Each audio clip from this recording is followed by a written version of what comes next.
brought my hat just in case. I don't have much hair to help me.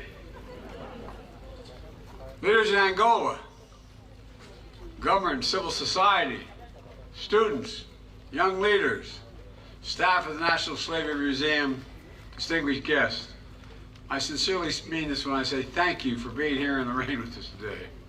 Thank you for allowing me to be here. It's an honor, a genuine honor to be with you today in Angola. I just got off the phone with the Vice President telling her I'm sorry she's not with me to be here today. You know, with you in Angola, a vibrant city, and I look, not the city I know is not Angola, but in Angola, in a vibrant city. And I'm joined by members of the United States Congress, senior officials of my administration, American business and civic leaders. We think that it's important that we get together. We thank all people in Angola for your warm hospitality. And I mean that's, please sit down if you have a seat. Don't, I'm sorry. I want to ensure you all have seats. We're gathered in a solemn location because to fully consider how far our two countries have come in our friendship, we have to remember how we began. We hear them in the wind and the waves. Young women, young men, born free in the highlands of Angola, only to be captured, bound, and forced on a death march along this very coast to this spot by slave traders in the year 1619. In the building next to us, they were baptized into a foreign faith against their will. Their names changed against their will to Anthony and Isabella.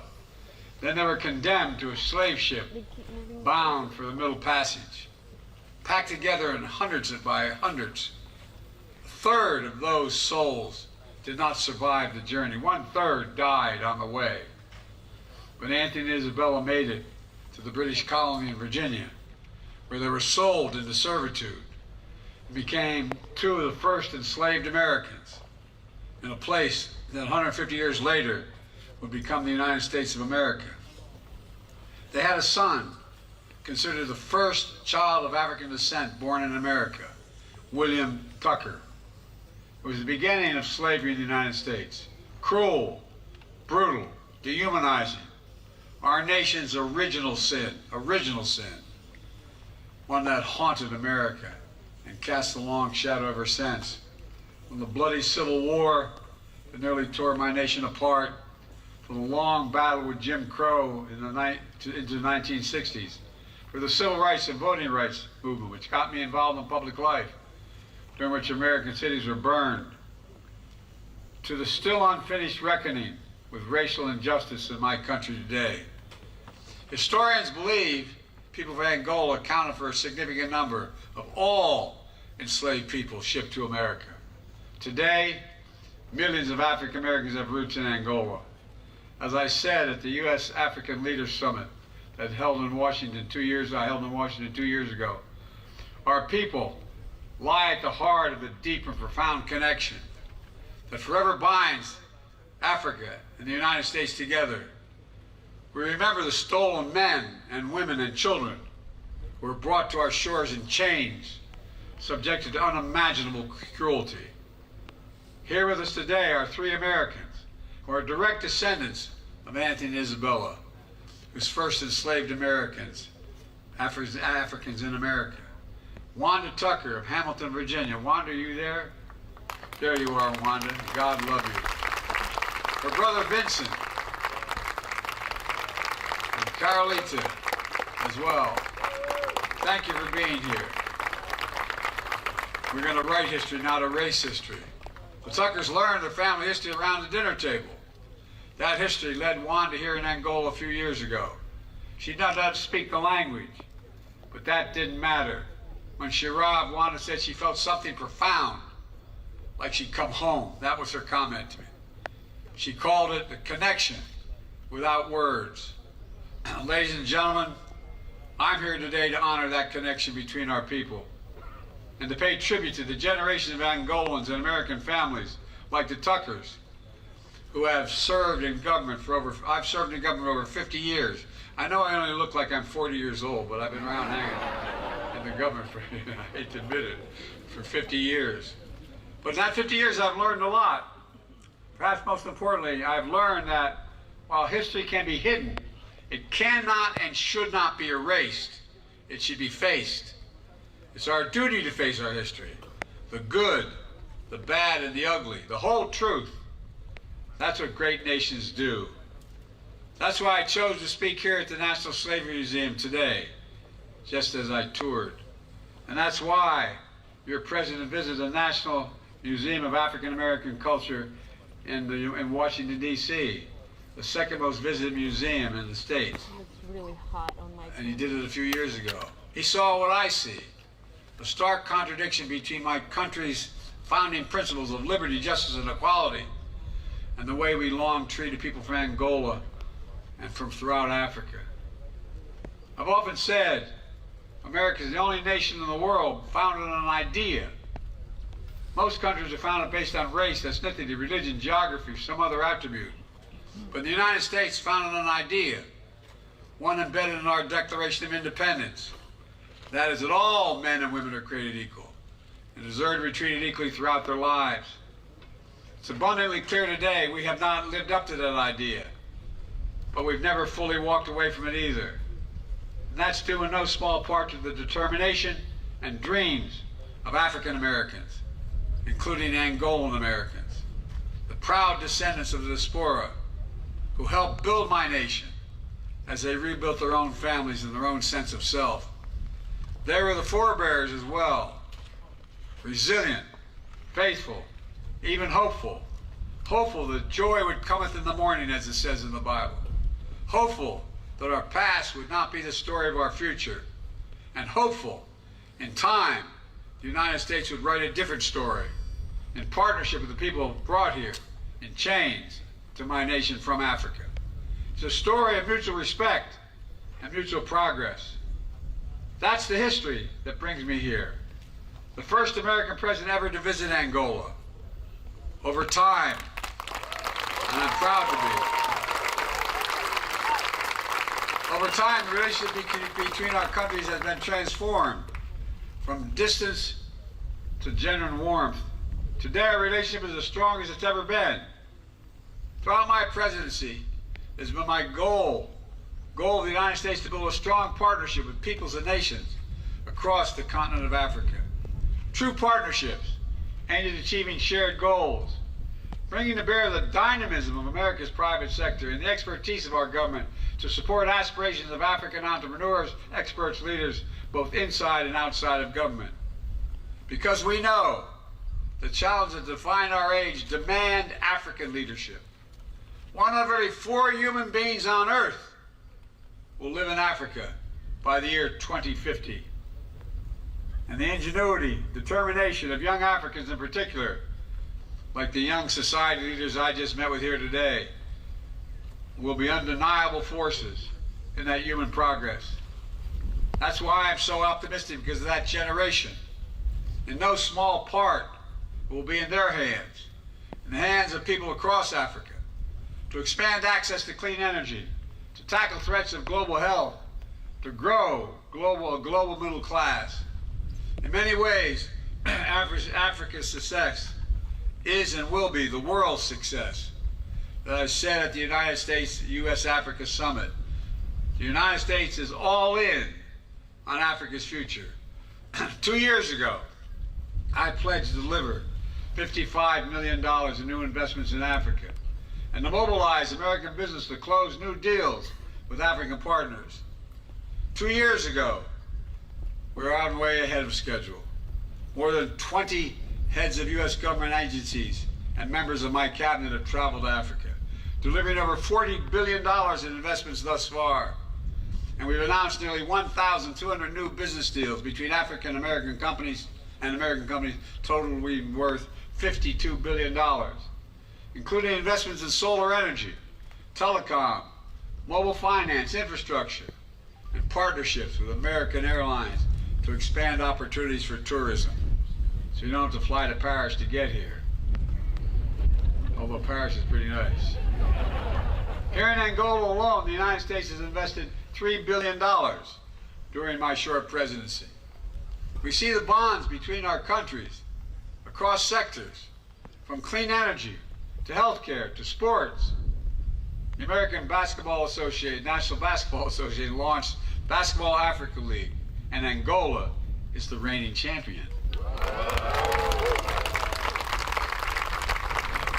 We see the impact of American culture across, African culture across the American culture. From music, to entertainment, to fashion, to arts, and so much more. Student exchanges between our countries are essential and must increase. Students in both countries can better understand one another if they know the country, if they visit the country, if they're educated in the other country. An increased connection between us makes a big difference. Being all in on Africa means making sure African voices are heard at the tables that matter most.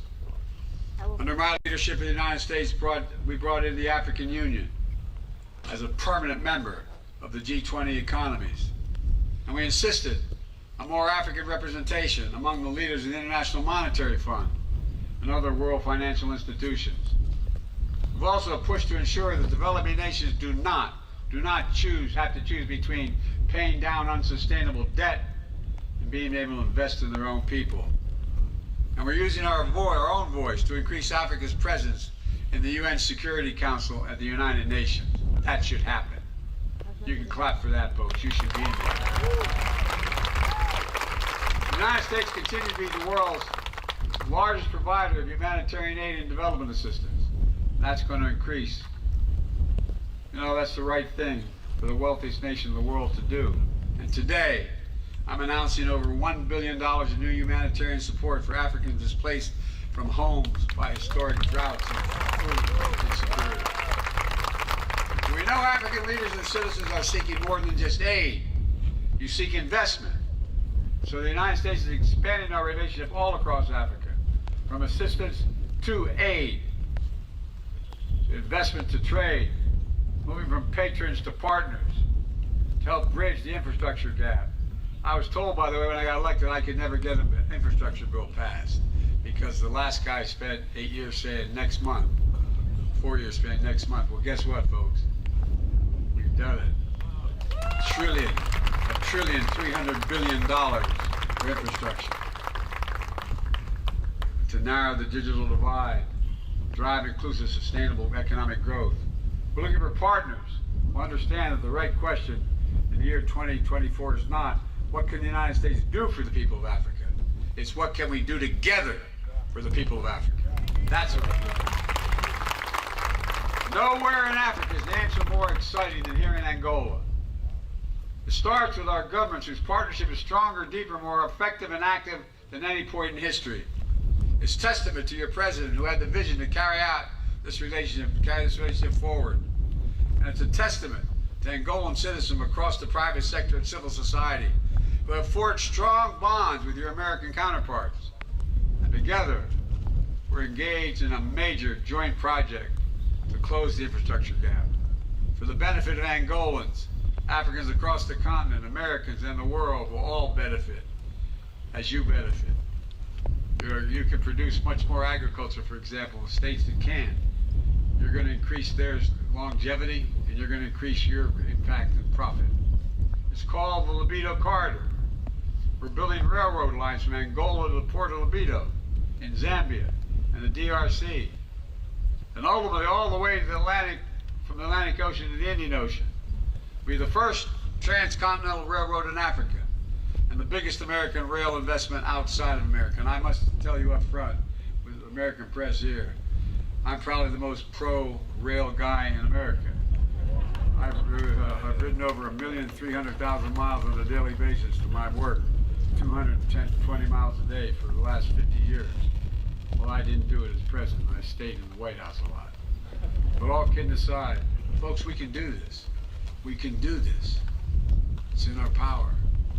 We'll not only generate significant employment, we'll also allow individual countries to maximize their own domestic resources for the benefit of their people and sell critical minerals that power the world's energy transformation and our fight against climate change.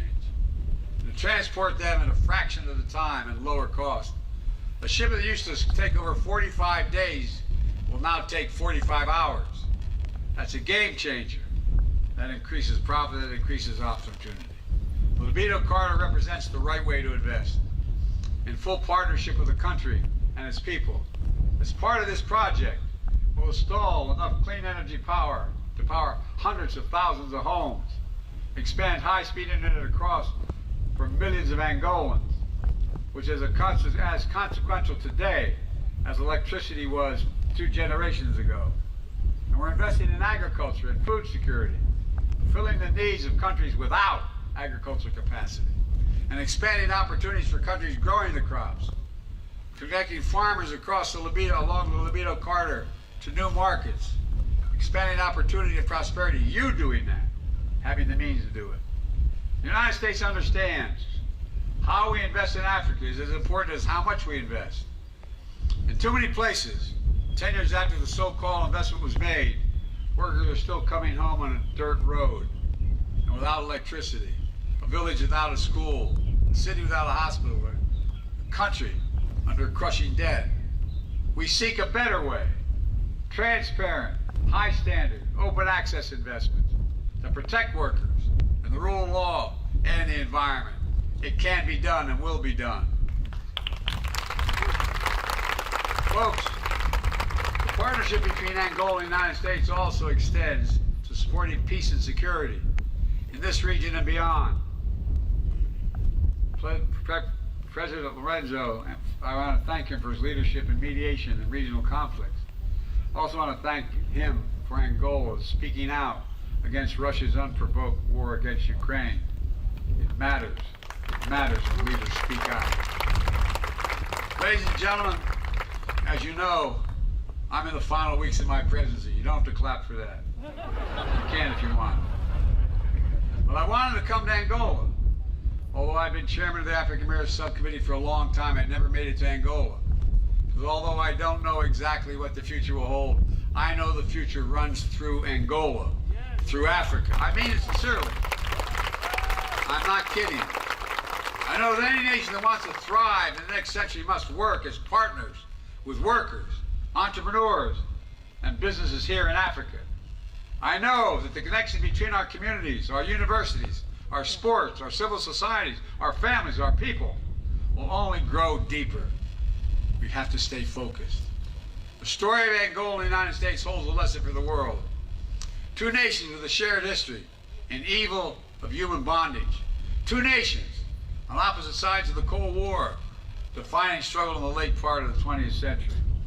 And now 2 nations standing shoulder to shoulder, working together every day for the mutual benefit of our people. It's a reminder that no nation need be permanently the adversary of another. A testament to the human capacity for reconciliation and proof that from the horrors of slavery and war, there is a way forward. So I stand here today, I mean this sincerely, deeply optimistic. By the way, 20 years ago when I was a senator, I had a cranial aneurysm. They got me to the hospital in time. I remember asking the doctor what much. He said, "Oh, your chances are good. They're about 30%." And that night up, it was all over. He was deciding whether or not it was congenital or environmental. And I said, "I don't give a damn. I'm here." He said, "You know what your problem is, Senator? You're a congenital optimist." I am. But the possibilities and progress that lie just beyond the horizon. Together we can and will chart a future worthy of great nations, worthy of the highest aspirations of our people. We just have to remember who we are. We're Angolans, we're Americans. As I often say to the American people, there's nothing beyond our capacity if we work together. And today, I say to the people of Angola and all the people of Africa, there is nothing beyond our capacity if we do it together. Thank you and God bless you and keep you all safe. Thank you, thank you, thank you. And thank you for waiting. I got my hat. Thanks everybody, I really mean it. You're very patient.